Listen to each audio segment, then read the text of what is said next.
Alright, Travis Winkitzel. So, the church news for the day. I still see Sophia stands for child bride polygamy. I went through a lot of work to do that thumbnail. But, yeah, and for them to use Sophia as the name, yeah, and what have I been talking to you about before all this came out? Yeah, Joseph Smith, Jewish Kabbalah, because Sophia means wisdom.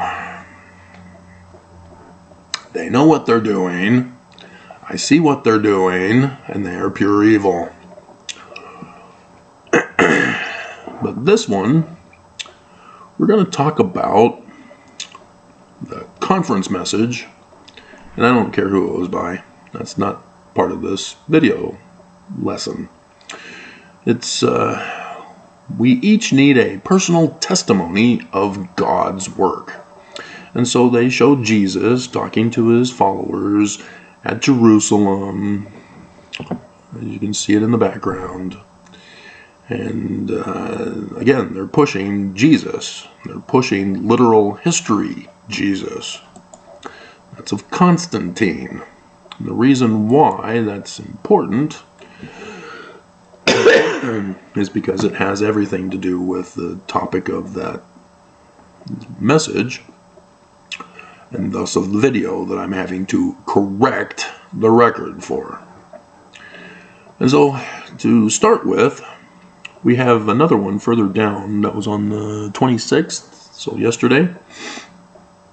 Have a couple of young Mormon women, and it's really sad because women are beautiful, but then you hear them speak and they regurgitate a deep, dark cult group that seeks to harm people, that seeks to deceive and steal from people, that seeks to murder people. And it's sad because you just want to run away. And so, yeah, when Bart, son of Barry Allen, The Flash, that's where I'm watching currently, sees a woman and she's a villain, he's tormented. She's so cute, but she's evil now. And so they're doing a vlogger thing about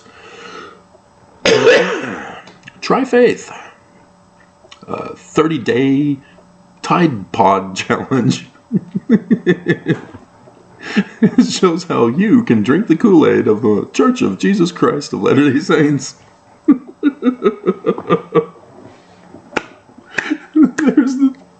There's the name of the video.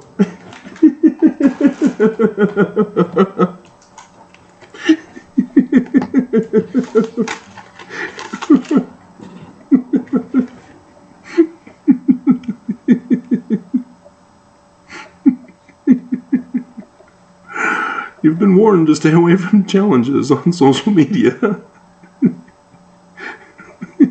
I can't even spell it.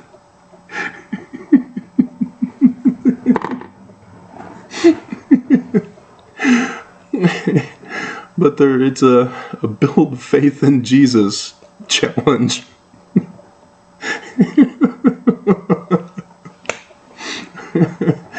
And so, do you understand this? Build faith in Jesus, and then the other one that is the main topic that we need to correct.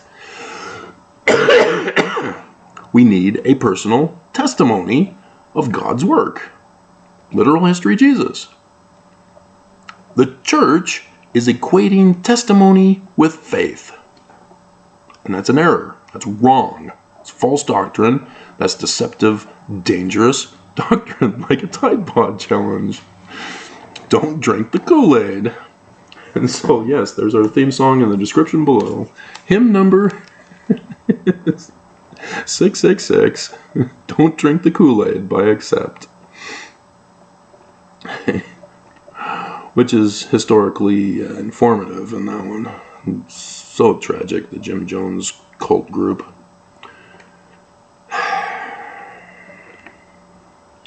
But yes, my mood shifts with a touch of a different topic. And so, yeah, apparently Mormons are being played for suckers and losers, having not studied their Book of Mormon and learned the difference between faith and a testimony. A testimony was redefined by Christians because of Constantine and the first creed of Christianity. Christianity was created in 325 CE. But Jesus is in the Roman period time. No, he wasn't. Constantine replaced the Jews. Turned the religion to Christian. Turned the Christ to Jesus. Turned the scriptures to Christian scriptures. They were Jewish apocalyptic literature. Books of Revelation for the latter days. And Constantine destroyed them. Replaced them. And because he replaced them, there are now some problems that emerge because he is lying now. And when you lie, you have to tell your lies such that you don't have contradictions, because people can catch you in a lie. They can see the contradictions and go, but you said this. And so, thus, liars have to change definitions so that they can claim that they're innocent. Testimony is one such thing. In the Book of Mormon, Alma, chapter 32, starting in verse 28, we will liken the word unto a seed, and if you do not cast it out by your unbelief, which means you have to start by believing. That's faith. The Greek word is pistos.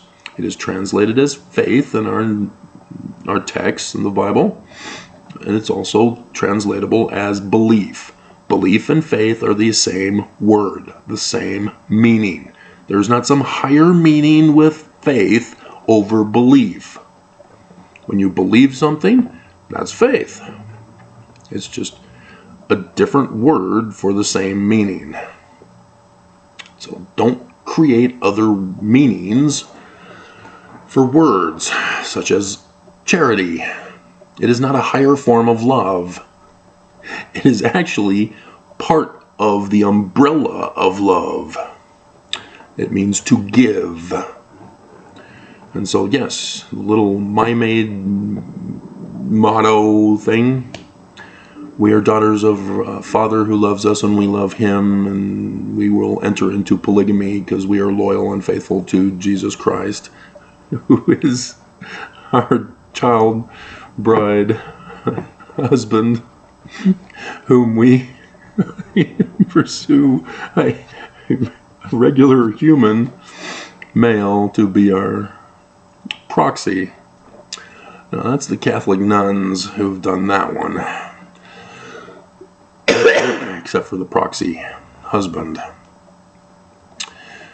But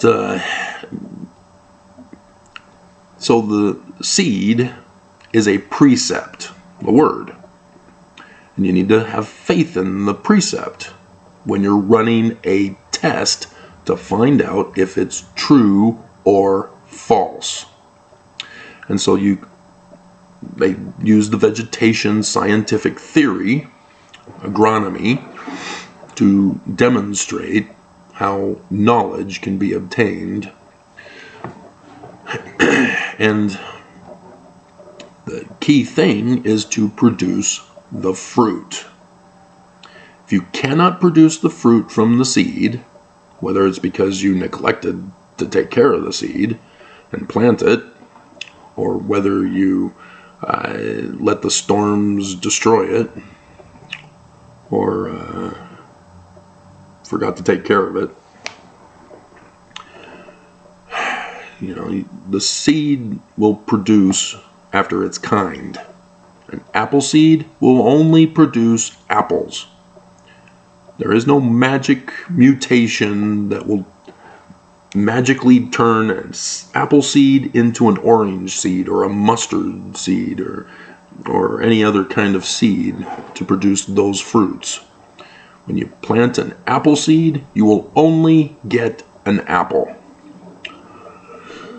And so if you are wanting a specific result, you don't do something else that will not produce that result. It's sort of like if you want to know an answer to a precept in the Book of Mormon, you don't pay tithing to get your answer. You don't go around and do service projects to get your answer, unless that was the precept that was involved with the word you're wanting to know. And so, is the Church of Jesus Christ of Latter-day Saints true? Okay? So you need to find out and gain a testimony as to whether the Church of Jesus Christ of Latter-day Saints is true. And so you don't pay tithing to the church. That's not going to give you your answer. You don't even go around and do service and charity to other people. That's not going to give you the answer of whether or not the Church of Jesus Christ of Latter-day Saints is true. That's for if you want to find out if giving freely is a correct principle. It's a completely different answer to a completely different question. So if you want a particular answer, you've got to do the works necessary to find your answer. And so for the church to be true, you need to study Joseph Smith. Go to the beginning. He's the founder. If the Church of Jesus Christ of Latter-day Saints can be established with the words of Joseph Smith, then okay, you've confirmed the Church of Jesus Christ of Latter-day Saints is true. However, I can guarantee you, and don't waste your time, the church isn't true. Joseph Smith never named the Church of Jesus Christ. Brigham Young didn't even have authority. And so with all the bad examples, the criminal examples, the sinful examples of this church since Brigham Young, that's not true. So we know them by their fruits, the results, the consequences. Do what is right, let the consequence follow. And so that's what a testimony is about. It's not about, I've got a seed, isn't this a beautiful seed? I feel it's so true. No, it has to do with the fruit. Just like in a court of law, you testify to what you have physically witnessed with your 5 senses, physical senses. If you try to pull some spiritual witness crap on the stand, you'll be held in contempt of court and locked up and have to pay a fine.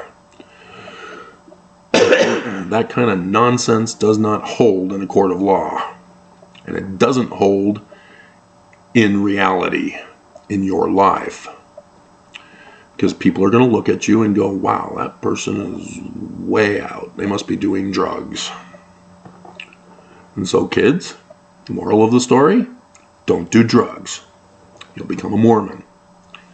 Otherwise. Being in the shelter, there's so much brain damage caused by drugs.